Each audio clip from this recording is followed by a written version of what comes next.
All right, our D.C. Bureau caught up with Senator Kevin Cramer, I believe it was today, maybe yesterday, but to get his point of view on the Theodore Roosevelt statue coming down in New York City, obviously because he's got such close ties here to North Dakota.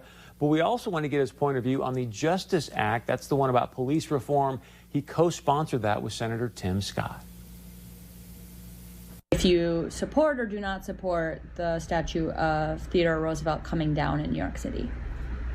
You know, it's really sort of none of my business in many respects, other than Theodore Roosevelt, such a beloved North Dakota figure, obviously important historical personality in our state. But I guess my personal view of it is I'm not one of the offended, if you will. I see the statue in its context, its historical context. I don't see any sort of racism in the statue. I think actually the depiction of Roosevelt on his horse and the two people standing next to him, while not equal, I think it's important to remember that they aren't. I mean, one is the president of the United States, and the others are paid. It appears to me that are friendly with him, that he's friendly with them. I see it that way. However, again, I'm not part of the class that may be offended by it. I guess my personal view is I like the statue. Beyond that, I understand why some may not, and I think that the process that the museum board used to make its decision was appropriate. While I don't necessarily agree with it, I certainly support it. It's their statue. The fact that Theodore Roosevelt IV himself, a member of that board, supports the decision, I think it speaks volumes. Frankly, I think the process that they used should be an example of how we ought to do it with all of the monuments and statues and the renamings that we're considering around the country. How do you think removing this statue will impact Theodore Roosevelt's legacy in North Dakota? Yeah, that's a great question and important point. I don't think it impacts it a bit.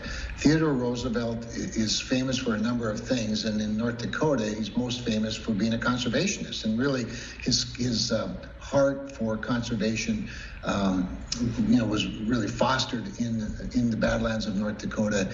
And to us, he's obviously a hero in that sense, and we're obviously, as a state, proud to have had somebody who became president, lived and been a citizen of our state, a corporate citizen of our state, owning a couple of ranches, and making his time in North Dakota such an important part of his legacy. And his legacy is, certainly exemplified in Theodore Roosevelt National Park, Medora, the Badlands in general, and of course, Mount Rushmore. So I think, I don't think it has any impact whatsoever on his legacy in North Dakota, nor do I think it'll have any impact on his legacy anywhere. The important thing, in my view, and if I have any concern, it's that many of these statues that were erected in a particular time, depicting a particular historical moment in time, are important for reminding us of our history. But they're also important for shaping our future. And to that end, I would hope that statues like the one of Roosevelt and others won't be destroyed, but rather would be used as teaching tools to both remember our past and hopefully shape a better future for us. You can give your reaction to what happened yesterday with the Justice Act, it being blocked for consideration. Well, I think what happened yesterday is that Democrats demonstrated in living color that they are far more interested in chaos prevailing in the streets of this country and violence continuing and the desecration of American symbols and history being promoted than they are in solving the problem. They have made a calculated decision that they are politically better off with chaos in the streets than they are with a solution to the problem that they say is so urgent. And it was despicable. It was unfortunate. And I hope, and I certainly hope, that the people across the country see it for what it is, and that is a morally deprived Democratic Party in this country that has now acquiesced to the mobs and the thugs of this country and have no interest in solving a problem. Because if a problem solved, that might look too good for people like Senator Tim Scott and the Republican majority in the Senate and the President of the United States, Donald Trump. Ironically, now the House is going to take up a 100% partisan bill, radical partisan bill, offering and allowing 0 amendments. The Justice Act in the Senate, what they blocked was even consideration of the bill.